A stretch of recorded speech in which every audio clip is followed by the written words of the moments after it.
Star Wars. I like it. You like it. Everyone likes it, at least a little. Now I'm talking about it. Welcome to my new show, Geek.0.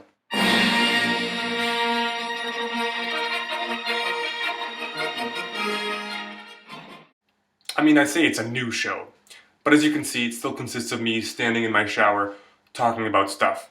But I swear, I talk about a different kind of stuff on this show, mostly. Basically, with Geek.0, I want to make all the poncy observations and arguments I made on Art.0, but in relation to pop culture stuff. With this show, I'm moving my analyses away from art and artsy things and towards the franchises. So here goes. Star Wars. Yes, I'm one of those people who talks about Star Wars on the internet. But even though the subject matter of my discussion has changed, my approach has not. What I'm going to do is deliver a rich, compelling, mahogany thesis, one that will pique the curiosity of any Star Wars fans, which again is anyone with a soul. And then I'll prove said thesis with all sorts of fun evidence. That's right, there's something here for everyone. Fans of the wars, and fans of good literary analysis. Okay, getting right into it. Here's what I'm going to be arguing this episode. When it comes to Star Wars, the nature of the story told, and how successfully it engages audiences, depends on the political state of the galaxy. Not our galaxy, but the Star Wars galaxy, obviously. By the political state of the galaxy, I mean, what's the power structure of the government? What's the milieu or backdrop in which the action is taking place? Is it a democratic republic like this one, that's fraying under its own weight and susceptible to hostile takeover by one really bad guy? Or is the galaxy locked in a civil war, with an oppressive, fascist state pit against a rebellious band of civilian freedom fighters? What's happening in the galaxy, the big picture story, that has a profound effect on what happens in the main localized story, what with the events and the tone and the characters, their motives, the central conflict, etc. In other words, what's going on in that title crawl is really, really important. So there's the thesis. But why on earth does it matter? Because I shall use it to explain where and why Disney has gone wrong with the franchise, and where and how they can do better. But I gotta start real quick with the pre-Disney days, the prequels. With episode 1, we were introduced, or reintroduced, depending on how old you are, to a galaxy that is under the central leadership of the Republic. The Republic, we quickly learn, is a democratic system governed by the Galactic Senate, seen here in the big sphere room with the floaty disc things. Because it appears to be an ideologically driven democracy, and because the Jedi are aligned with this body, the Republic slides easily into the good guy side of the central conflict. But it's not so simple. Like any other government we're familiar with here in the developed world, the Republic has got its issues. The very first line in episode 1's title crawl is, "Turmoil has engulfed the Galactic Republic." This is something to do with the taxation of trade routes. That's not the main issue. The point is, this disgruntled these otherwise gruntled aliens, a fact that this guy in the scary hood would exploit to his benefit. Palpatine used this disgruntlement to fuel the separatist movement, a faction comprised of a coalition of planets and guilds and clans and such, all of whom desire to split off from the Galactic Republic. This movement ultimately leads to war, and we know that Palpatine orchestrated everything, manufacturing this war so he could seize emergency powers over the Republic and assert himself as its leader. But I think that even without him or his schemes, there was real conflict brewing in the galaxy, and it was on track to hit a breaking point.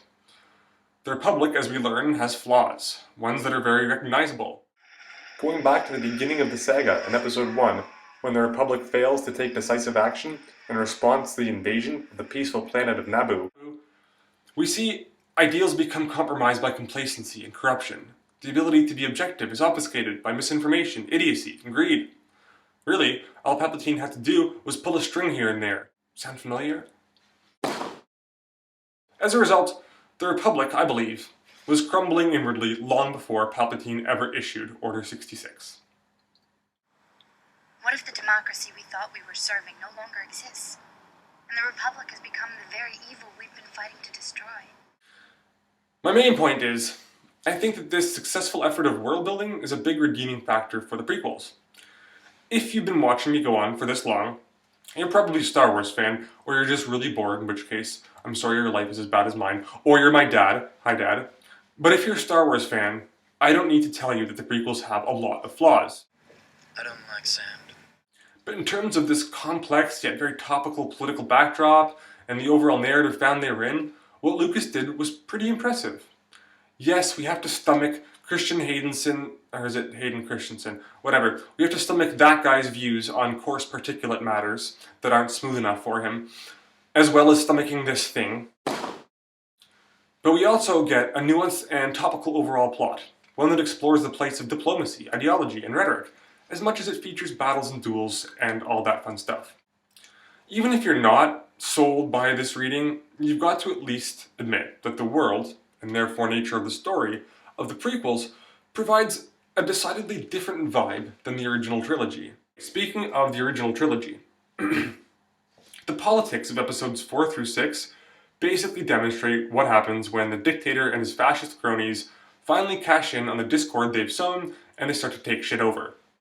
I won't spend too much time doing an analysis on the ensuing political context because it's a relatively uncomplicated situation. The original trilogy doesn't rely on complexity and subtlety as such, as it's basically an archetypal replay of Nazism, or any oppressive far-right state. For example, there's the fact that the bad guys are called stormtroopers. That's a Nazi thing. And then there's these Gestapo-style interrogation tactics when Vader questions Leia about the rebellion. Basically, the original trilogy is the story of freedom versus fascism, except it just takes place in another time or galaxy. But this political backdrop, uncomplex as it is, does set up a great underdog story vis-a-vis the rebellion versus the Empire. In contrast to the story of how the Jedi Order, and democracy for that matter, both fall from the greatest heights due to a combination of political subterfuge and complacency, we have a merry band of underfunded and outnumbered heroes doing their best to restore freedom to the galaxy. We have the logistical problems that come with being the underdogs, how to fight off this unfightable force, what that actually means in terms of supplies, troops, numbers. But more importantly, we have the character arcs of these three complete strangers who become close friends as they discover their stakes and their place in this galactic civil conflict. Besides, attacking that battle station ain't my idea of courage. It's more like suicide.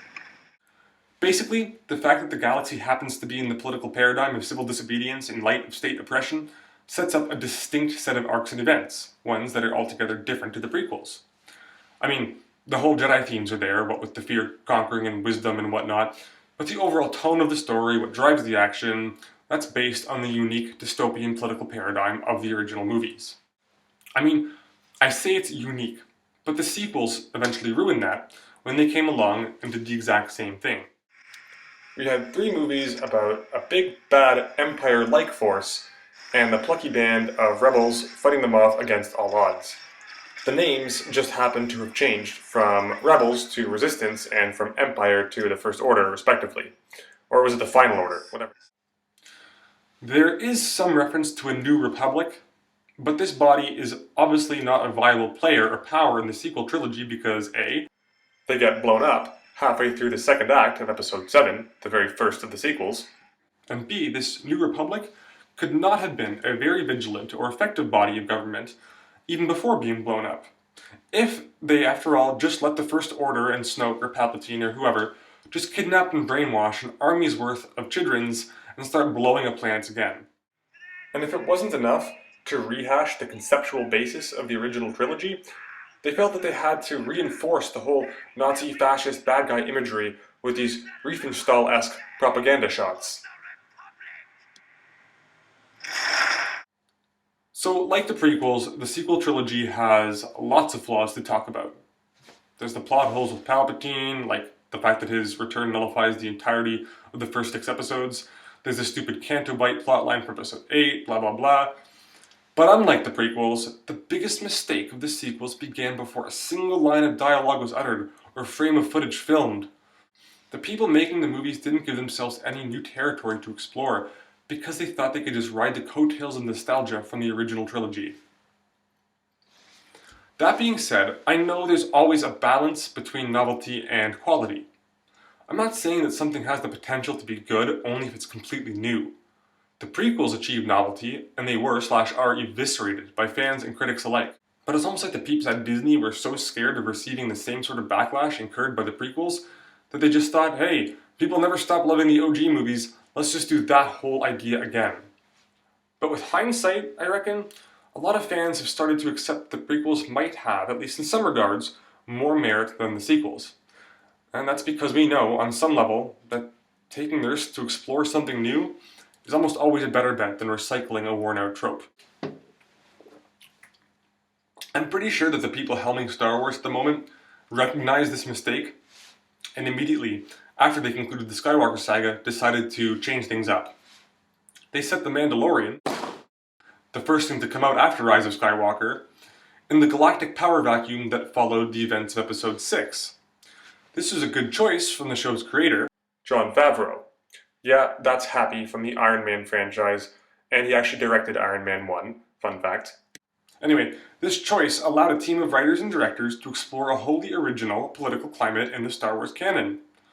It was a very natural place to occupy in the timeline. It's an era that I wanted to know more about. I mean, we had the whole political subterfuge and complexity of the prequels, then we had the tyrant regime in the OG trilogy, and now we have Mando taking place in a Wild West-style galaxy, one struggling to assert a centralized form of democratic leadership. This new setting, or backdrop, or political climate, is interesting because it allows Mando's legally dubious adventures to take place in the background, behind-the-scenes kind of areas of the galaxy, while bigger factions and interests, like the New Republic or the Proto-First Order, for example, try and shape the galaxy towards democracy or dictatorship. While that's going on, Mando is just having baller adventures with Grogu, with stakes that are a little more localized, a little more human, and therefore a little more relatable. I also want to take a second to mention Rebels, a Star Wars cartoon. And yep, that makes me a grown man who likes to watch and seriously discuss a cartoon made for kids. But whatever, I have friends, many. Rebels takes place around the same time as Rogue One, just before and just kind of around the start of the events of Episode 4. Exploring this transitional time and context of the galaxy means that we get to see the rebellion in a new light, during its days as an incipient movement rather than a full-blown mobilized army with central leadership. Such a context or backdrop sets the show up to tell a very important story. One about how the exploits of one group of anti-Empire dissidents slowly, and with many hiccups and losses, incited the galactic rebellion that set into motion the entire events of the original trilogy. I don't want to go on for too long about Rebels, but what I will say is that they kind of do the whole incipient rebellion story even better than the Rogue One film. And if you can get past the whole it's a cartoon made for younger audiences factor, I would highly recommend it. So my point is, there's a lot you can do with this franchise. They fit in 2 feature films and 2 spin-off series just within that time frame between episodes 3 and 4. But they can only fill in inter-episode gaps for so long. Eventually, the people in charge of this franchise have to look forward to unexplored territory. And not just unexplored time, but unexplored circumstances. Again, it's on that second front that the sequel trilogy let us down. So in unequivocal terms, what we need, Disney people high up there, your lizard reptilian fucks, is new frames, new time frames, new politics, and new power structures to go with them. Do this, and new stories will come naturally. Think about all the things you could do with a tabula rasa of context. It's a blank check to take this galaxy we all know and love and reconfigure the politics that bind it together into a unique narrative premise, one that demands a unique conflict and unique resolutions. Turn the clock way back, way forward, post up on some terra incognita in the Star Wars timeline, use a little imagination, and see what happens. I'm really trusting you in particular, Taika. We all are. And you know what? I think Taika Waititi's striking face is as good a place as any to leave off this first episode of Geek.0. So thanks so much for watching. I'll see you next time.